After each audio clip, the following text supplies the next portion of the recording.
Hello, Earthlings. How you doing today? Welcome to First Contact Radio. We've made it to the end of the week. Let's jump into our cosmic.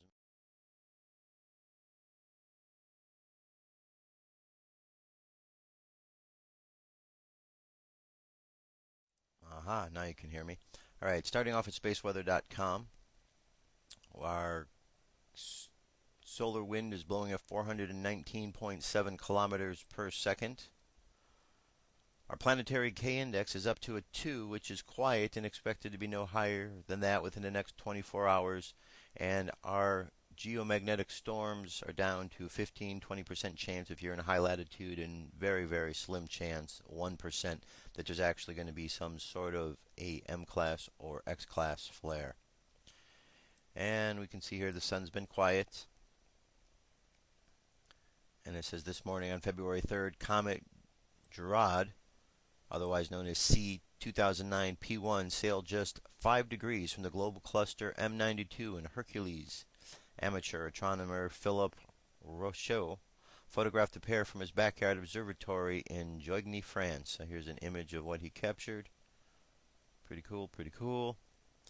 Now, astrologically, the way our planets and stars are, we know that for the next, today's the 3rd, so the next just a little over 2 weeks, we're going to be in the sun sign of Aquarius, water bearer, dealing with emotions, dealing with love, feelings, movement. Think of water. When water is stagnant and doesn't move, it behaves one way, and when water is moving, it has other properties.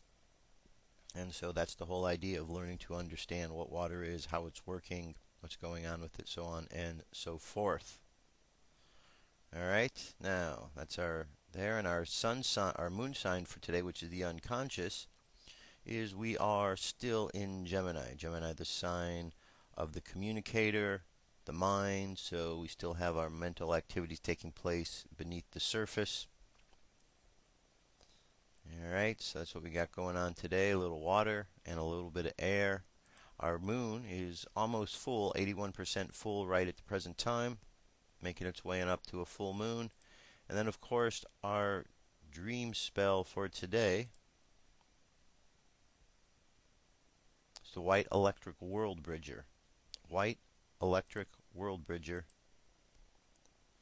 guided by the dog. The phrase for today is, I activate in order to equalize bonding opportunity. I seal the store of death with the electric tone of service. I am guided by the power of heart. And on the Gregorian calendar, it is Friday, February 3rd, 2012. So there you have it, folks. You kept caught up with the cosmic weather for today. Our first story we're going to start off with is Dirk Bradshaw. He's here. This is a story, Ancient Aliens. Dirk, over to you. Flying high above the planet Earth, this is the Cosmic News with Dirk Bradshaw. I am Dirk Bradshaw. What if life on Earth began in outer space? Millions of people accept the theory that intelligent life forms visited Earth thousands of years ago and were worshipped as gods by primitive man. Are monuments like Stonehenge and Easter Island the last remains of an ancient alien visitation? From unexplainable superstructures to knowledge of the solar system, mathematics, and even the ability to make electricity, there is evidence of superhuman influences on ancient man from all around the world. It is an investigation into a theory that some believe is too crazy to be true, but all agree it cannot be ignored. That's what we have for you, boys and girls. Stay tuned. You definitely need to know this. And if you ask our leaders today, this is what they will say. I can neither confirm or deny. I can neither confirm or deny. I can neither confirm or deny. What's up with their lies? For many modern skeptics, the world's oldest writing on clay stone, and papyrus, is simply myth. However, if we dismiss all the ancient literatures and inscriptions, the Bible, the Quran, and thousands of clay tablets from Mesopotamia as too incredible to believe, we'd still have to deal with the question of the physical evidence. Who built the ancient megalithic structures? How were they built? And why the practice of building pyramids at ancient sites all over Earth for a period of time, and then suddenly abandoned them? Who marked the Earth's surface with gigantic lines and figures? Who created astonishing artwork on Mars? Why and how were these things done? In this space age, with its remarkable technological advances, it's becoming apparent that the miracles and other seemingly supernatural events reported in ancient texts, the megalithic construction, the enigmatic lines and artwork over the Earth, resulted from an advanced technology which was incomprehensible and indescribable by the ancient human observers. All right, but you don't come to the Cosmic News because you want to hear the same old story time and time again. You come because you want to hear it from an alien perspective. So here's what I was taught in grade school. Ancient astronauts first came to Earth many millennia ago. They were beings whose biology was similar to modern humans. They created modern mankind by mixing their genetic makeup with that of subhumans. The purpose of mankind was to serve the ancient astronauts, principally by providing food and mining and construction labor, cheap labor.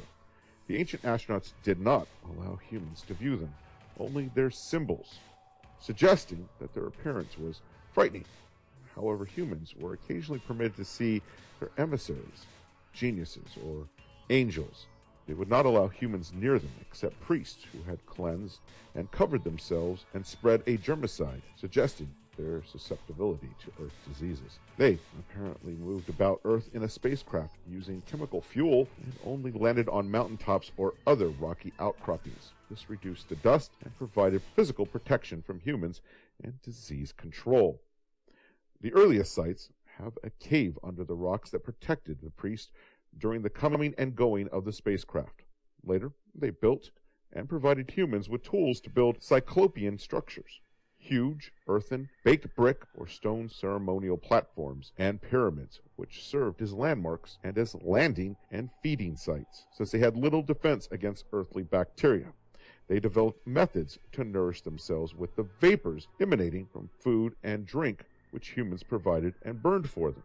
The food and drink was provided through the custom of sacrifice, the burning of meat and blood of animals, and sometimes humans, which ancient astronauts demanded. These ceremonial and feeding sites were located all over the world, most on or near the current equator, or near earlier pole-shifted equators. They taught humans agriculture, astronomy, engineering, and provided the first laws.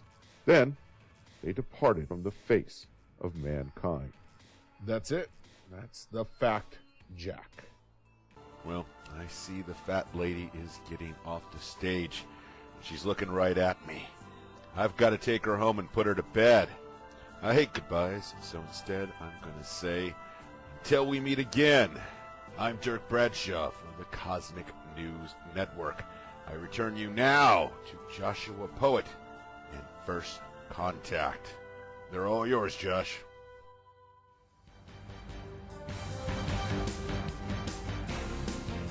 This is the UFO News with Joshua Poet.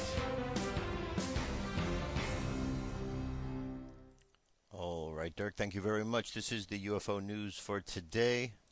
Several stories for you. Let's see, as a matter of fact, 5.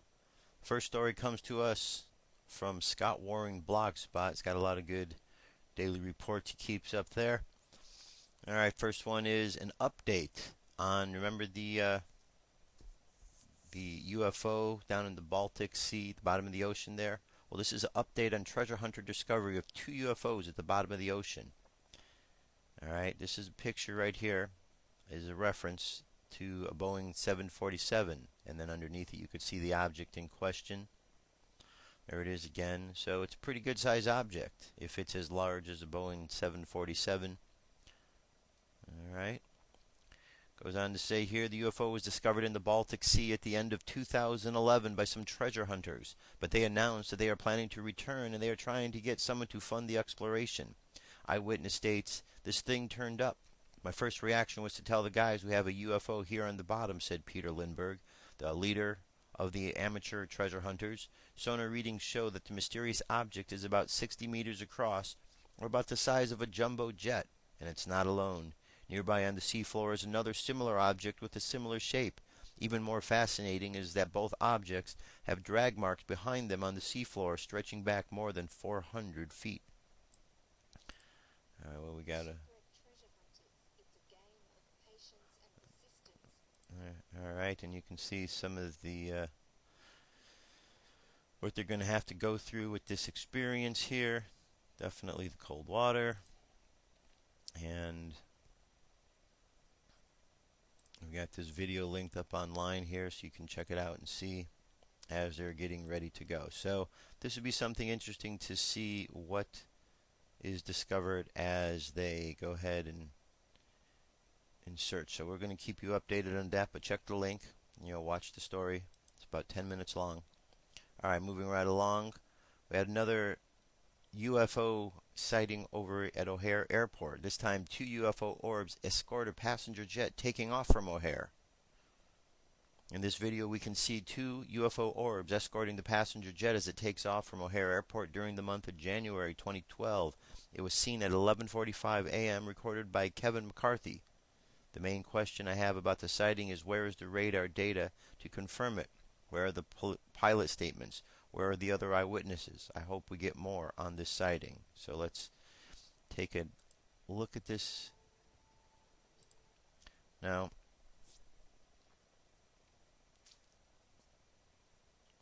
Alright, here we go. There's the plane in question. And where's those orbs? I believe there's one right there in the front. Yep, there definitely is one in front there. Alright, let's see if we can get a better shot at it here. Alright, you can see the orb right here. And there's a second one, I think, down in that area right there. There we go. We got both of them right up front here. One there and one right there. Now, the question is this real or is this a fake? Well, that's a good question. Nowadays, people can fake things pretty good, so it's something that we all need to keep our eyeballs on. So take a look at it, see what you think, let me know. Our next story comes to us from Mexico. Mexican police are engaged in UFO chase. A UFO with white lights, blue and yellow flashes. The first report was received from the airport area. The object was seen by C4 operators manning the safety camera that appears to have recorded it. The sighting prompted the mobilization of police officials. Martin Ruelas, supervisor of the western sector, was able to see it with his own eyes, but it was too fast and it was too impossible to follow. An unidentified flying object prompted an intense mobilization by elements of the public safety forces of the city of Mexicali, arising from the citizen reports about the presence of a strange device in the air. Alejandro Monreal Noriega, general commander of patrols in the direction of de Seguridad Pública Municipal, reported that the first news item was received from people living in the vicinity of the airport. Even C4 operators responsible for urban security cameras saw the object in their systems, and it appears to have been recorded. Furthermore, hundreds of phone calls were received at the 066 number reporting the flying object's presence. It was seen around the airport and subsequently flying at dizzying speeds around the new guard post after citizens reported seeing it over the Maran Industrial Park and subsequently in the Riviera Campastre district and related areas. Martin Ruelas, supervisor of the DSPMS Western Region, saw it and stated that it was a sizable round white object with visible blue and yellow flashes. He added that the object was seen high in the sky and moved up, down and sideways at very high speeds, vanishing from sight after heading south from the valley of Mexicali. Deputy Commander Medina from the valley's southern area also saw it and said it was too fast and impossible to follow as it changed direction suddenly. A chase by patrolmen ensued, but since the object changed position within seconds, they simply relayed its location in order to have the nearest unit continue the report. Unfortunately, it was impossible to obtain an answer. Manuel Noriega stated that consultations were made with airport authorities and Sedena as well as U.S. counterparts, and they awaited for more information on the subject. Alright, this is a long clip here, but let's move forward here where we can see a bit of the sighting. Here's images of those who are on the scene. And I'm looking for, okay, here's something that they were seeing right there. There's the object in question. The white object, we've all seen these, and this is what they were chasing. It's a 10-minute long video, so I encourage you to check it out, see what's going on. Alright, now we have a UFO activity on a webcam over New York City. One of the main webcams aimed at New York City's streets and skies recently exposed several unusual anomalies that make it appear as though there was UFO activity over the city on Tuesday. The timestamp on the images clearly shows that they were taken on January 31st, 2012. The UFO activity spotted on Wired New York's webcam was reported by I Cordulimer. This prolific YouTube user has scores of videos that allegedly show unidentified flying objects in the sky. Many of those videos are composed of images compiled from webcams. Wired New York's webcams refresh every 30 seconds. The image in question comes from New York webcam in Orion, Manhattan. The view is looking east towards New York Cruise Terminal and Midtown Manhattan. So let's take a look at what was captured on the web camera. And this was on the 31st, so just a couple days ago, 4 days ago. Alright, there we go. White object right up here. See blinking out and in.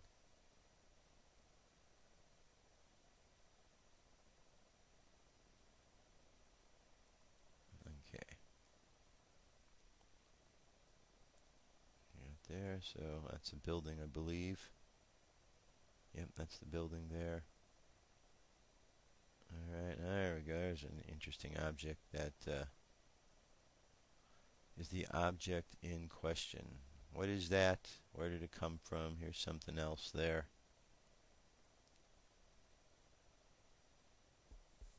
Alright, very interesting indeed, coming to us from New York. And last, this is also from the Examiner. Last was Tracy Pierce. This is Roger Marsh.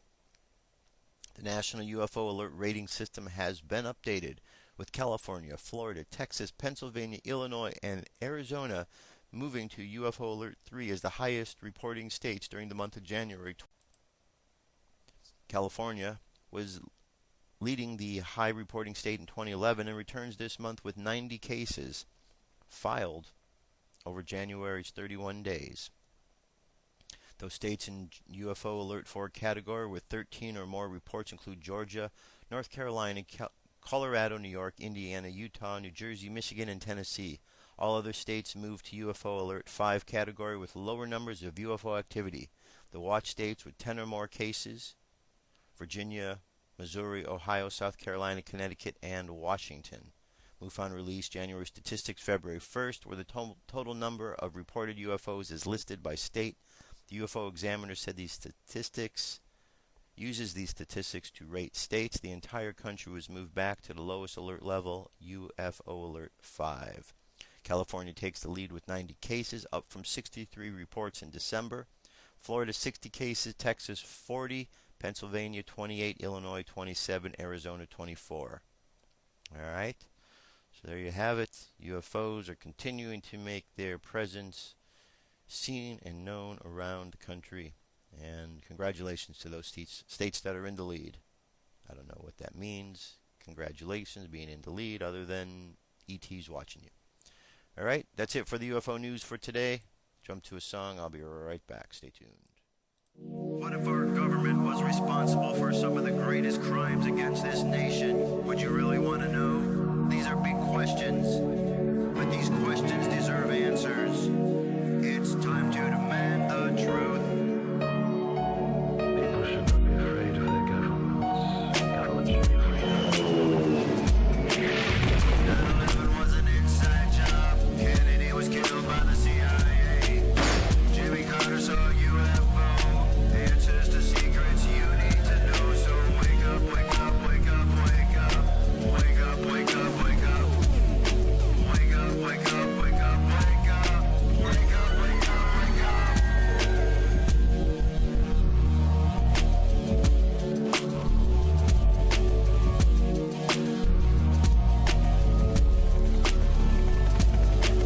The evidence is overwhelming. Step past your fear, take a look.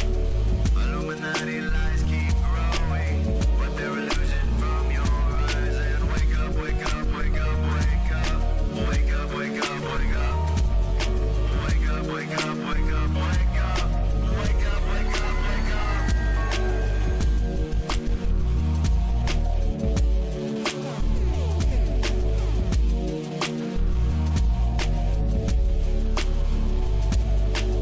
What would our founding fathers say if they were alive today? Must be turning in their graves. Redcoats are coming, big brother's watching. Wake up, wake up, wake up, wake up. Wake up, wake up, wake up. Wake up, wake up, wake up, wake up. Wake up, wake up, wake up. What if I land and two if I see? And I and the opposite shore will be ready to ride and spread the alarm through every Middlesex village and farm.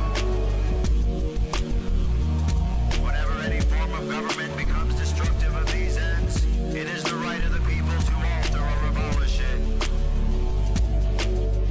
When a long train of abuses and usurpations, pursuing invariably the same object, evinces a design to reduce them under absolute despotism, it is their right, it is their duty to throw off such government and to provide new guards for their future security.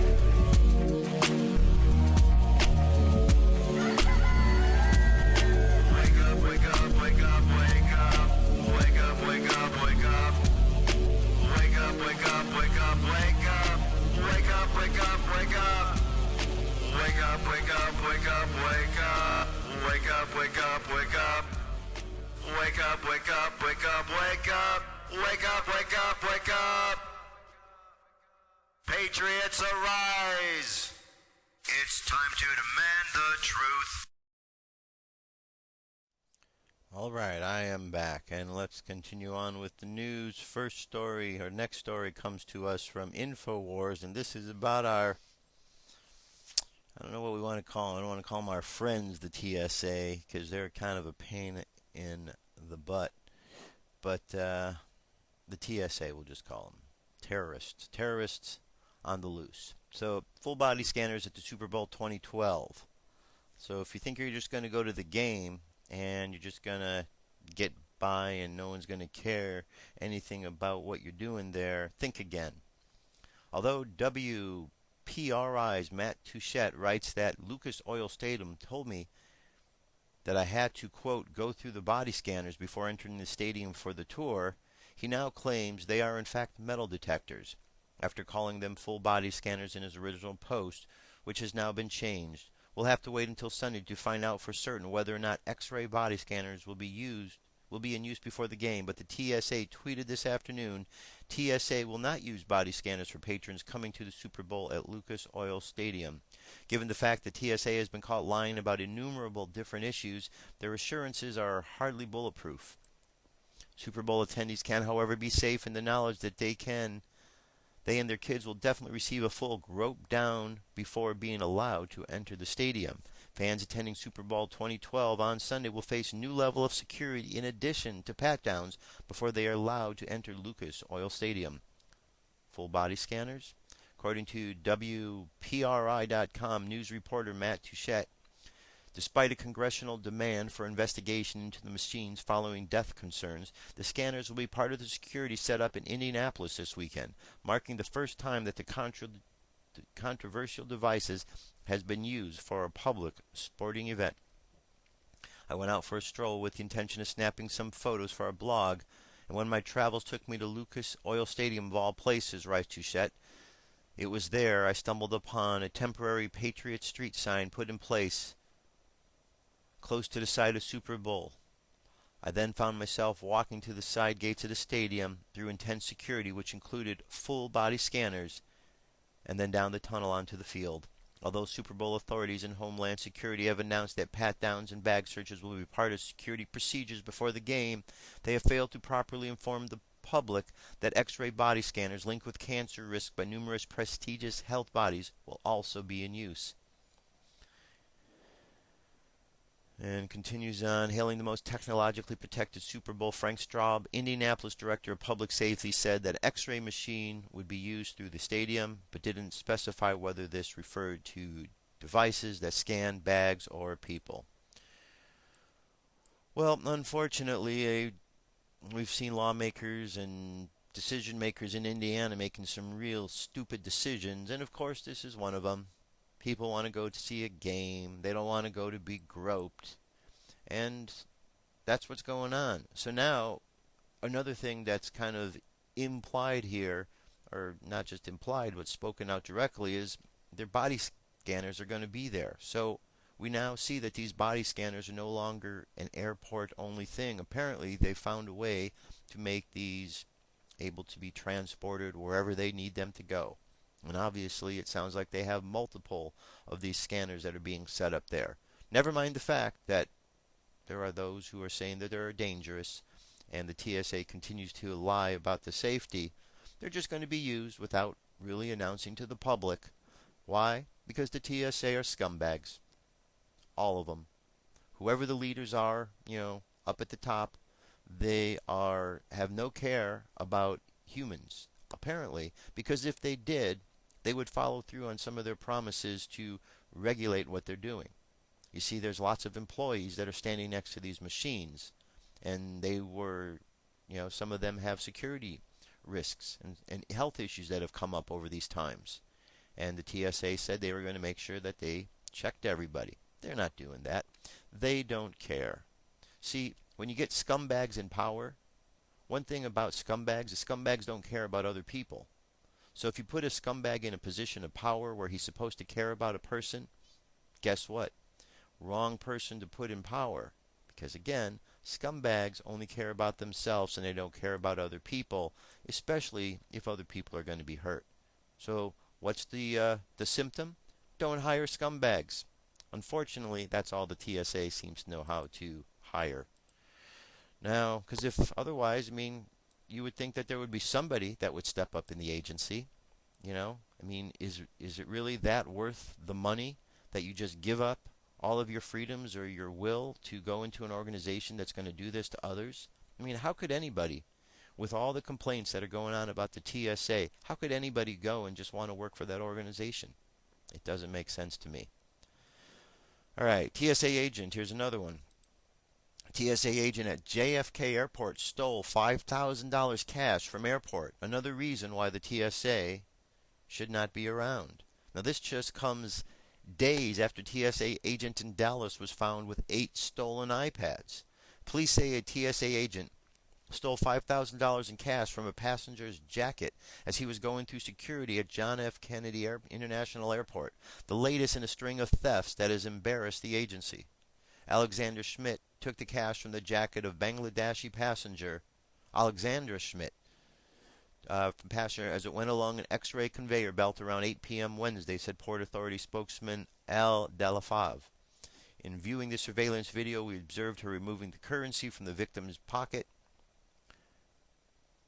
The video showed Miss Schmid wrapping the money in a plastic glove and taking it into the bathroom, he said. The money hasn't been recovered. Miss Delafav said police are investigating whether Miss Schmidt gave it to another person in the bathroom.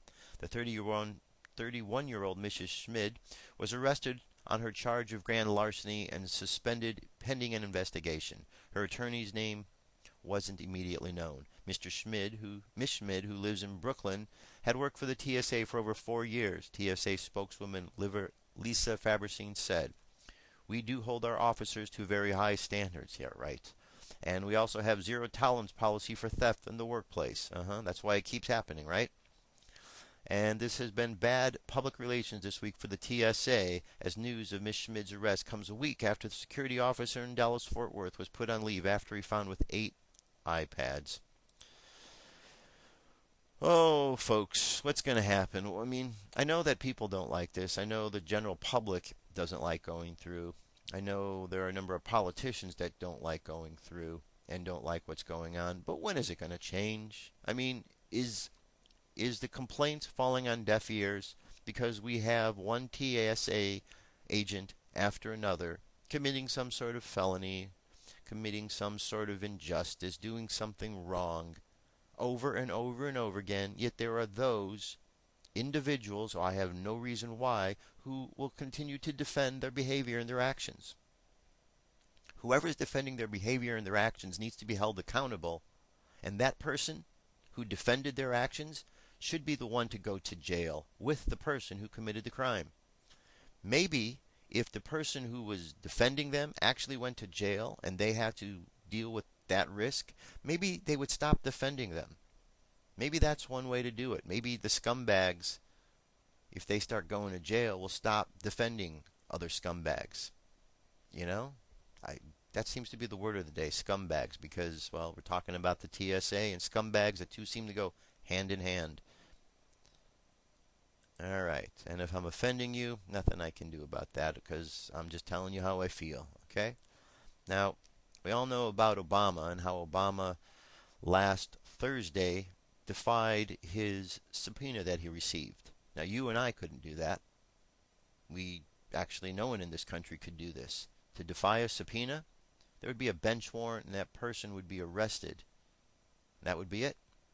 Well, if you're the President of the United States, and if you're not from America, and if you are lying to the people every day that you go out and you speak to them, well, when you're subpoenaed to court, if you have those kind of really high marks, those great credentials like he has, you don't have to follow subpoenas. You can do whatever you want because you're just a dictator.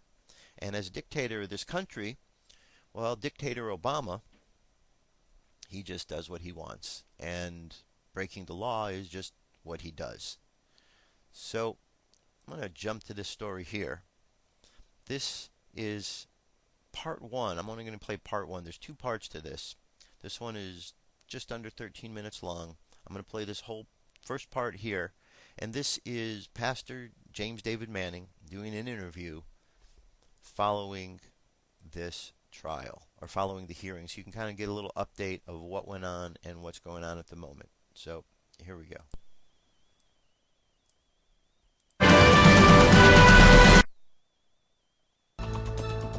Doug, are you with us, sir? I sure am. Listen, let me tell you, I'm so delighted you've honored all of us by accepting our invitation to come and talk with us today about what happened last week, and what we can expect to happen tomorrow. But before you do that, I understand that you are a PDF file expert and that you've crawled over that phony birth certificate that... Well, I'll tell you what my background is. I owned a typesetting company for 13 years. My colleague friend Paul Irie was a typesetter in New York and New Jersey for 50 years. I also own a company that we've written and also sold document imaging systems and scanners all over the world. So I knew both ends of the business, including what kind of an image should have come out of the Department of Health in Hawaii, which we didn't really get. I was the 5th witness during the trial. What happened in the trial, since you asked, the judge had called in the 3 lawyers, the 2 that came before Orly and then Orly, and since the president didn't send his lawyer, and for good reason, we can talk about that later, the judge says, I can give you a default judgment now, or do you want to present the evidence? And they all wanted to present the evidence so the general public can understand what had just happened. And so the first guy was presenting the natural-born citizen stuff, minor versus happersat. The second fellow was presenting, I think it was the false names, multiple names. and then orally presented the Social Security information plus the fraudulent birth certificate, and my job was to go through whatever evidence there was for the certificate of live birth being a forgery. They only gave the first two lawyers 20 minutes each, and they gave Orly 2 hours. I think I was there only for about 15 minutes, and Orly just wanted me to answer the questions that she knew or she had prepared. But there's massively more. Paul and I have gone through his certificate. We now know exactly how the forger did it, why the haloing is around the type. It's a program within, or a subroutine within Photoshop called Unsharp Mask. And I know why he did it, but it's the evidence that computer manipulation was done on the certificate.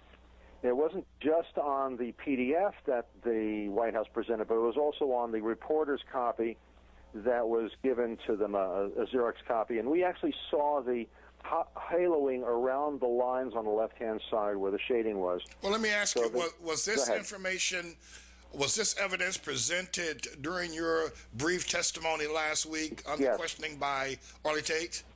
Yeah, I covered the Unsharp Mask and also in the typewriter evidence, a typewriter does a couple of things very well. The leading is always going to be 1 pica, or 1/6 of an inch, or double spaces 2 picas, and its escapement, the width of each letter is always going to be 6 points if it's typeface called elite.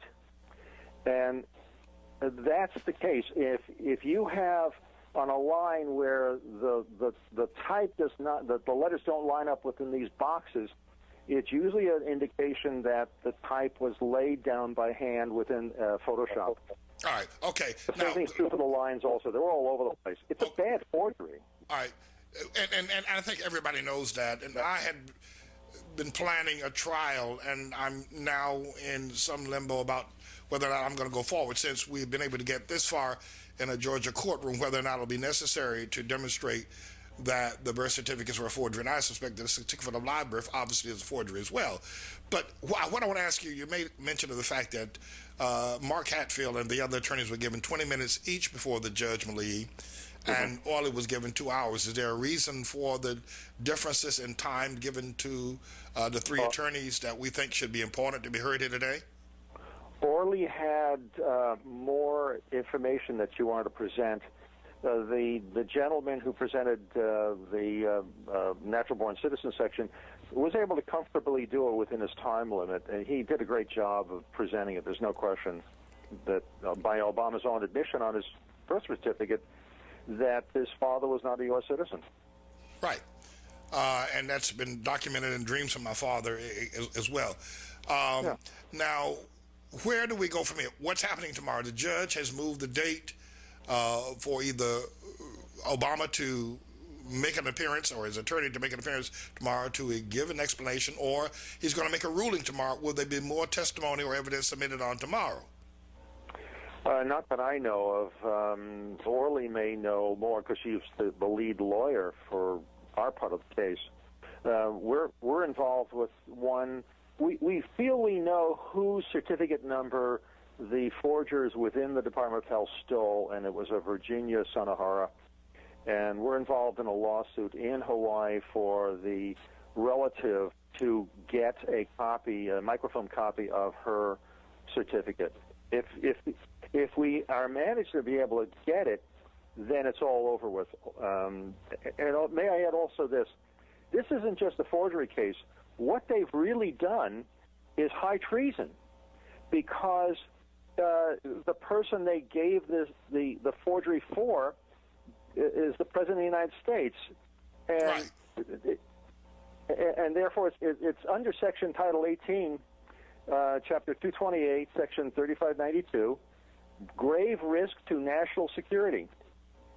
In the commission of the offense, the defendant knowingly created a grave risk of substantial danger to the national security. Nothing worse than getting a foreign agent as President of the United States. The section I've just read to you is under the mitigating factors whether the death sentence should be given. These people are painfully stupid.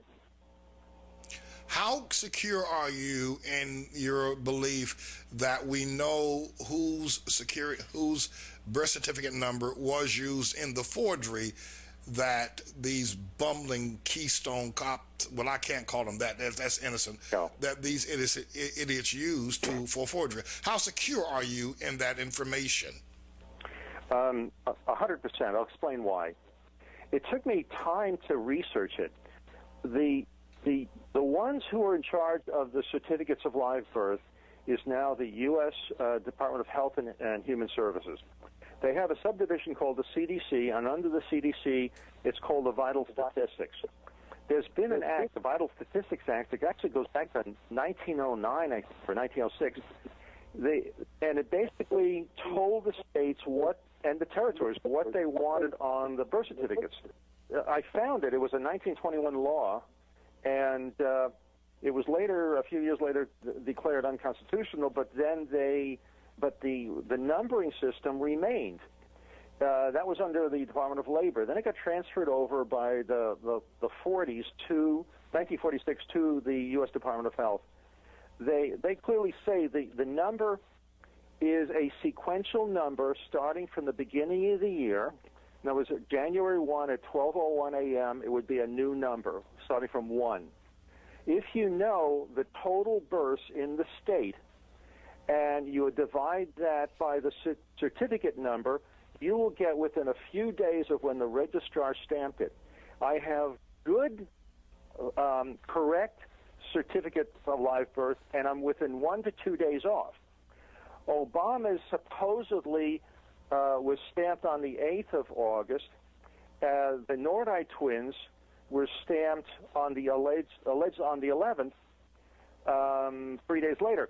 Technically, his number was 641. Theirs was 637 and 38. Which is an impossibility. Yeah, his number should actually be about 144 digits less. Now, this is important. Everybody should understand. They knew they had a problem with Obama's number. So what did they do? They flooded the market with like 4 or 5 other forgeries. I have several of them, and the numbers are either 28 days too early or 38 days too early. They try to confuse the issue of the certificate number because that's how important the number was. Unfortunately for them, I found the federal laws and regulations that it flat out says what it should be.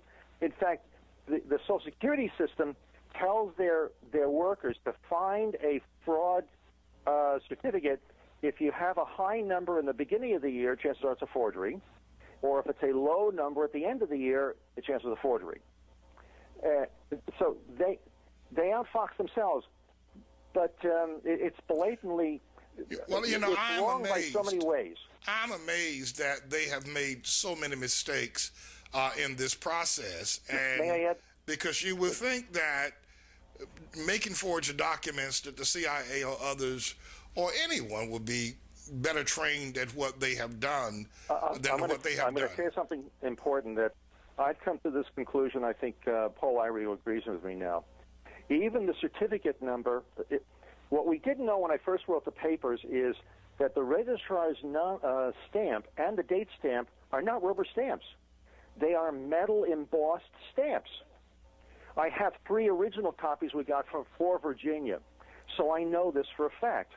What was interesting is that on the steel we have, it's like point size 7 on 5.5. There was almost no leading between the 3 lines of type on the registrar's stamp. On Obama's, it's 7 on 8, so it looks like about 2 points extra. On one of the other forgeries, the space between the first and the second line has got 2 points of extra space. The second and third line, it's no space. But it's no way that a legitimate stamping house who makes metal stamps would make mistakes like this, nor would they ever put a TX in, or that italics E over the A or an Alvin. Now, what I'm going to tell you is really important. Of all the mistakes we see in this thing, typewriter leading, the number, the date, everything, we came to the conclusion that The forger was an employee of the Department of Health, most likely in the graphics art department. We know it was done on a Macintosh. That person did not want to do what he was doing. Now, it could be a woman. I'm just using the word he, but it could be a female also. And what they did is they deliberately put two major errors in Onaga's seal, the italic E over the A and the TXE. Like you say, X marks the spot. Right. They're basically saying he's the guy who forced me to do this. Now, it doesn't relieve him of the fact he's committed treason. He could have gotten up and walked out and said, forget it. He didn't do that. What he did is he kept his job, and he did it anyway. But the forger may actually be the hero. Well, let me ask you I'm not kidding. Let me ask you one other question, and I don't want to lose that train of thought. All right. So there you go. That kind of catches you up. There's a second part to this. I'm going to ask you to watch that on your own because it's a bit longer. But I know there's a lot of you saying, oh, no, the birther issue, the birth certificate. You know what? If you're still hung up on the fact that this birth certificate has problems, if you still can't, then get over it already. The birth certificate has problems. What you need to do is, if you're one of those, is you need to go look in a mirror and wonder how you're able to be fooled so easily. How a piece of paper that is manipulated, how that can fool you. And when you can come up with that answer of how you can get fooled, then maybe you can start to figure out how you can get past the other things that are fooling you in life. Because if you're being fooled by something that little, imagine what else you're being fooled by. You are. You're not being honest with yourself, and you're in denial about something. So stop it. Stop being in denial. All right.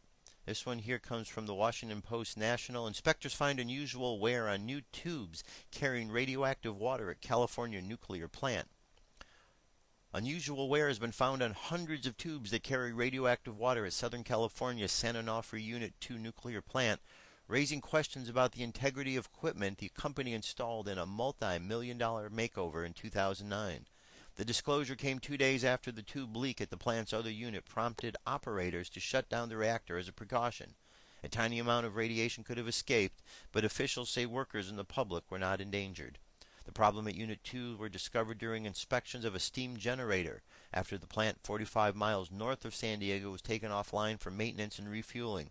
The two huge steam generators at Unit 2, each containing 9,700 tubes, were replaced in the fall of 2009 and a year later in its twin plant Unit 3 as part of a $670 million overhaul. According to the Nuclear Regulatory Commission, more than a third of the wall has been worn away in two tubes at Unit 2, which will require them to be plugged and taken out of service. At least 20% of the tube wall was worn away in 69 other tubes, and in more than 800 the thinning was at least 10%. How about that, huh? So $670 million overhaul, and they got problems.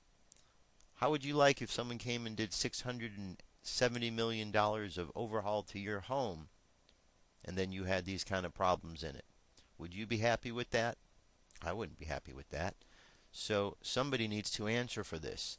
And the question is this a similar thing that's going on around the country? Is this why we're having stories about other nuclear reactors having similar type of issues? I don't know. Just a thought. Now, Monsanto, here we go. This is Anthony Gucciardi of over at prisonplanet.com. Monsanto forced out of UK by activists. It's been a truly rough week for Monsanto after being slammed with a lawsuit by concerned farmers over their GMO crops and thrown out by China. Now the corrupt juggernaut is being thrown out of the United Kingdom. In an unprecedented announcement, Monsanto announced a major departure from the UK due to intense opposition to genetically modified food from activists. As a result, the company is now closing its genetically modified wheat growing operation based in Cambridge. Monsanto officials even went on record stating that the move was a result of opposition against their own Frankenstein foods. So that's good news, folks. People are standing up. And as we keep standing up, good stuff will happen. It's good to hear that, the TSA is having a bad week. Monsanto's having a bad week. Obama's having a bad week. It's good to hear these things because they're creating a lot of problems that are giving a lot of Americans and people all around the world bad weeks. There's been a lot of bad weeks for a long time. It's time that these corrupt politicians and individuals start to coming correct on their mistakes. All right, this next one here, just a short little spiel about SOPA. Let's check this out.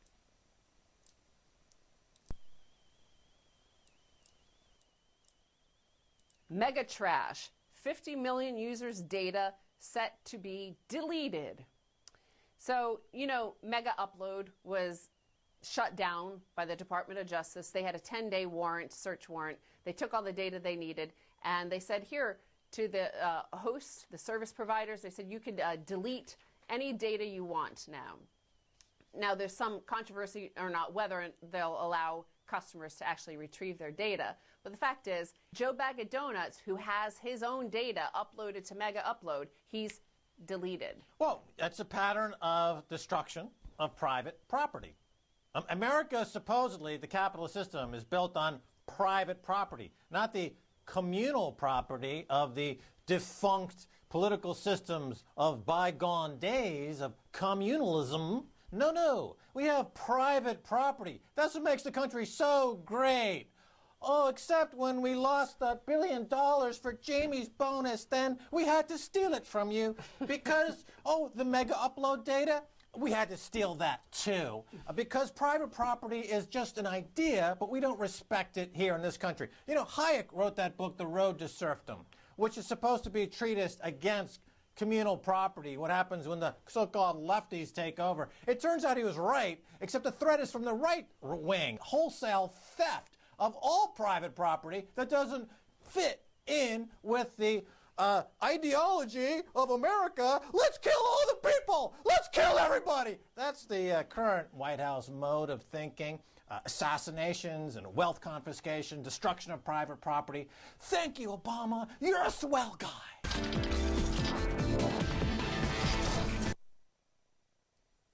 All right, just a little thought here to throw at you. There's 307 million people here in the United States. Let's say that maybe 1 million. Let's say 1 million of those individuals are involved with government, police, corrupt organizations. Okay, that leaves 300. We'll just say 300 million. 300 million versus 1 million. Now, of that 300 million, some of those are kids. Some of those are elderly who aren't going to get involved with doing stuff. And so let's say that makes up half the amount. And that leaves 150 million. That's still 150 million people against a million corrupt individuals. 150 million versus a million. The question I have, since the majority of you listening to this are part of the 150 million, why are you allowing a small amount of people push you around and tell you what to do? Why are you letting them control what happens with the rest of the country? Why are you letting the corruption go on? Every time that corruption happens, no matter how large or how small, and you allow it, it just continues to grow. But if you stop it, even the little bit that's there, that will make a difference. Because sometimes if you step up, it gives your neighbor courage to step up. If you point out something that's corrupt, maybe the person who was doing the activity, maybe they just didn't know. Because maybe just like you, they have been misinformed about really what is going on. Maybe they've been listening too much to Fox or CNN or other mainstream. And maybe they're just so misinformed.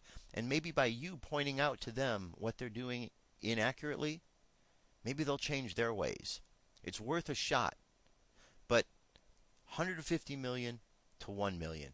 There's no way that the 1 million should be running the roost. But it seems like they are.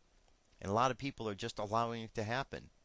So think about those numbers and figure out how to make a change in that regard. Now, just for the moment while I mentioned Fox, there's a good video out there. It's called Outfoxed. If you go to our Facebook page, You'll be able to find it there, or just go to YouTube and Google it. Right? Google it or go to YouTube and put it in Outfoxed. It's just about an hour, 20 minutes long, and it's a really, really good show about Fox News, what's really going on over there. They're not an honest agency at all. If you listen to them and you think they're honest, well, you've been fooled. They're not honest. They haven't been honest. They weren't set up to be honest. Go watch Outfoxed. Learn for yourself. All right. I'm going to give you a brief little introduction here to numerology. I found this article is pretty good, so I wanted to read this. All right, this is an example. It says, in the world of Harry Potter, Hermione Granger's favorite subject is arithmancy. The novels don't offer much detail about what that is, but that it involves the magical properties of numbers. And Hermione learns to use complex charts to perform numerical divination or tell the future using numbers. Now, in the real world, arithmancy is known as numerology. According to numerologists, everything in the world is dependent upon mystical properties of numbers. These properties came from the number's inherent vibration. Other New Age practitioners use the term vibration to describe beliefs in the power of items like crystals, gemstones, colors, and oils. As theory goes, each has a unique vibration giving it certain properties. These properties can shed light onto the person's behavior or predict whether romantic partners are capable. Numerological analysis can determine a person's lucky number or a lucky day. Recurring numbers can often use clues on how the world works or the significance of people and events. According to many numerologists, nothing happens by accident. Everything happens by numbers. So, I'm going to talk more on numerology next week because it is a bigger subject, but just wanted to introduce it today. Basically, everything in the universe is energy. Okay? Everything's energy, and energy vibrates, slow or fast, and everything in between. Now, a vibration, an energy, you can take that and you can relate each one to a specific idea or way that it affects others, and numbers have been assigned to the different ways in which this energy affects things. So we can look at the numbers 0 through 9 and understand that 0 through 9 can represent a progression of energy. And when you start off at the 1 and you move yourself all the way to the 9, the numbers increase, and therefore the energy is increasing. And it's not that the energy is just increasing, but it's going through different versions of itself as it's continuing to expand and grow. And so by understanding numerology and how it plays itself out in life, we can definitely understand more about what's going on in life. Just take for an example. We'll talk more on numerology next week, but just as an example, just as you're going through this weekend, just look at numbers. Just look at how everything around you is a number. Whether you see numbers out there in the world that are actually projected or there's just energy around you, everything has a connection to a number in some way. And if you can just take a look at that and start to see the connections of numbers, how much there are actually in your life all the time, much more than you realize, that'd be the first step. And once you start to recognize where those numbers are and how numbers are everywhere around you, the next step is understanding how to interpret what that means. Because it's not like there's numbers floating in the air all around you. There's energy that we can categorize into different progressions of itself. And that's where the numbers come into play. So just pay attention to all the energy around you. Look at all the numbers that are all around you. Do tricks with the numbers. Add them up. Subtract them. Numerology has a thing called theosophic subtraction and addition. Theosophic subtraction is where you reduce a number to its lowest common denominator. So let's say, for example, you have a number 85. 8 plus 5, you add those two together, you have 13.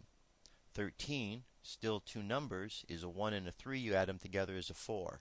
So the numerology behind the number 85 is actually a 4.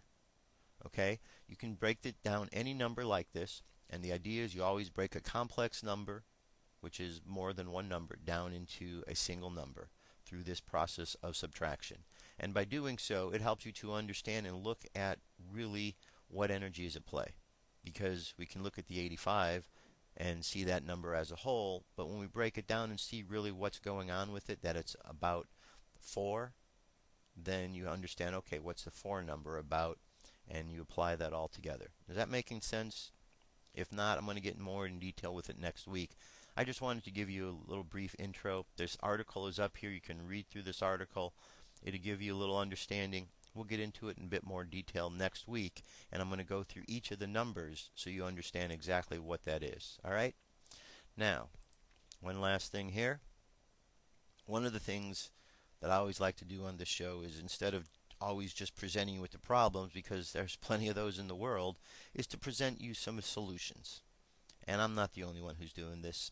This is an article up at Intel Hub. It's 9 ways to achieve personal peace and freedom. Now, this overwhelming situation that we find our species in leaves many people feeling hopeless, asking, what can I possibly do to improve the state of our civilization? No doubt this is a very hard question to answer because the problems facing us are massive. However, there are many personal steps that you can take which will give you control over your consciousness and your own life. Having peace in your personal life and fully understanding what freedom is all about is the first step towards bringing this change in society. Because after all, society is just a collection of people that you are part of and have an ability to influence. So these are 9, and these aren't the only ones. These are just 9 ideas that can really help you to bring some kind of personal peace and freedom into your life. One, we got organic or urban gardening. First step to freedom is to become self-sufficient and growing your own food. This is the best place to start. Not only by growing your own food, but just something about having your hands in the soil, working in that sort of a way, is a very grounding experience. You know, people, you've heard the term grounded, and you say got to ground your energy. You know the best way to ground your energy? Pick up a rock, pick up some dirt, literally pick up some ground and hold it in your hand. And by holding that earth there, feeling the energy of the ground, of the earth, will help to ground your energy out. You know, it's pretty much that simple. Now, next one is natural medicine. At this point, nearly everyone is disenfranchised with the pharmaceutical industry because it has become obvious that their goal is to keep us on medication and not to improve our health. Recently, more and more doctors have actually been abandoning mainstream medicine for ethical reasons and pursuing practices in natural medicine. Break free from the addiction to pills by getting healthier and getting educated. Another one is critical thinking.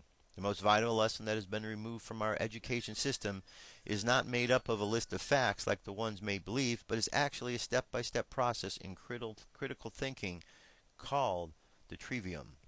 It allows us to become autodidactic, which simply means self-taught. And if we can learn to think for ourselves, it makes a big difference in the world. Another thing is unschooling or peaceful parenting. Parenting is probably the most important responsibility that any of us will ever take on in our entire lives, and is actually our greatest avenue of affecting real change in the world. So teaching the kids is important, and this unschooling part, well, that's kind of important because kids need to be unschooled about some of the things they're being taught, because they're being taught some really crazy things in schools, and they're also not being taught things that are very important. Nonviolent communication is another important thing that can bring us peace. Learning how to communicate peacefully and nonviolently with others. Independent media is another source. Because we all know now the mainstream media lies. If at this day and age, if you don't know that, then I don't know what to tell you, because the evidence is all around. And if you accept what the mainstream says and that you still complain that you're not getting all the news from them, or you don't know what's going on, that's your own fault. You know, there's a poll out that shows that Fox News viewers, those who watch Fox News, are less informed about what's going on in the world than people who don't. So, actually, by watching Fox News, you become stupider. Another thing is to create something. Use your creativity, because there's some power in you creating things. Definitely is. Activism. Get involved. Don't just sit on your butts. Get out there and do something. It'll make you feel good about yourself. And then last here, meditation. And we do that at the end of every show. We only do it just for a short amount of time, but that short amount of time is enough to really kind of get us moving in the direction we want to be moving. All right? So, there you have it. That is a few tips and things that we could know and work with. And now all that's left is to bring ourselves into our meditation to finish out our day and our week. So, what I'd like you to do, where is it at here? Is, I don't know what the problem is here, why it's not doing this, but anyway, alright, let's go ahead and, hold on a second, let me see if I can make this a little better for you. Alright, for some reason this is how it is, so this is how it is. Alright, let's go ahead and meditate, close your eyes, relax.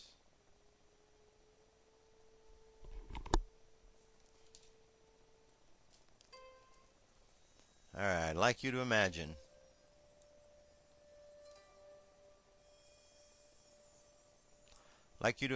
that you are walking along a path.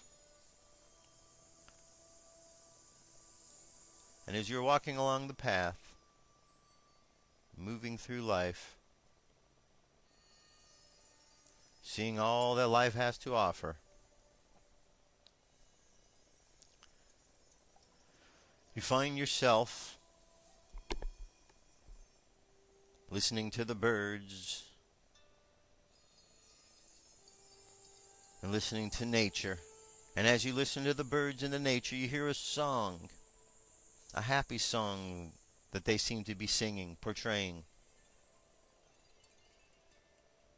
Because life itself is a joyful experience. And you realize that as you experience nature, that nature is not bogged down by the same problems, by the same systems that put humans in place. Nature responds a bit differently to these sort of things, in a much more peaceful way, in a much more natural way. So let's take a moment just to tune in to what nature has to say.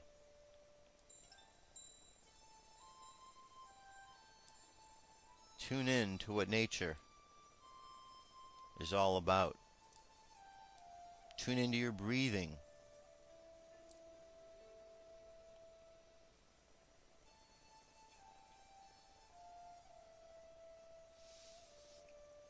And as you tune into your breathing, and you find the natural rhythms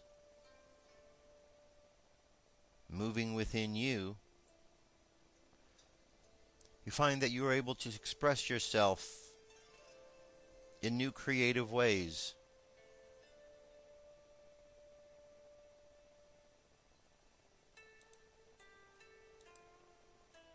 And as you express yourself in new creative ways, you find new solutions to problems.